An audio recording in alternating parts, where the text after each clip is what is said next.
En période de vacances, on publie souvent des photos de son séjour sur les réseaux sociaux. Et les cambrioleurs peuvent s'en servir pour repérer les logements vulnérables.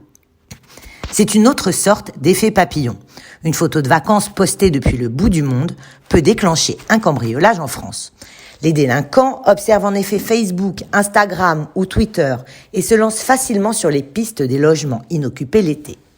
Une compagnie d'assurance a ainsi effectué un sondage auprès d'une cinquantaine de cambrioleurs et l'étude a révélé que près de 78% d'entre eux utilisent les réseaux sociaux pour pister leurs victimes.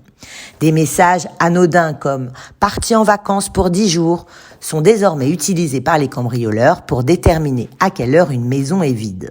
Ils connaissent de ce fait le moment propice pour cambrioler sans se faire attraper. Donc, au risque de passer pour une rabat-joie, je dois vous dire que vous devenez une proie facile pour les cambrioleurs quand vous publiez vos photos de vacances en direct. Mais une question se pose. Votre assureur peut-il refuser de vous indemniser pour un cambriolage de votre domicile parce que vous avez publié sur Facebook votre absence de maison ?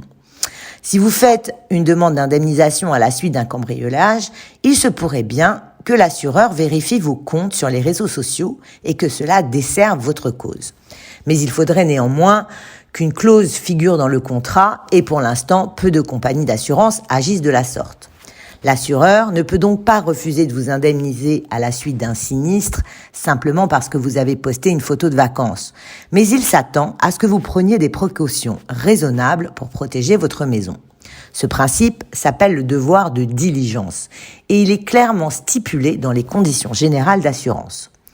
En clair, l'assureur pourrait considérer que le fait de s'afficher publiquement loin de chez soi est une entorse à ce devoir et refuser de payer tout ou partie de l'indemnité.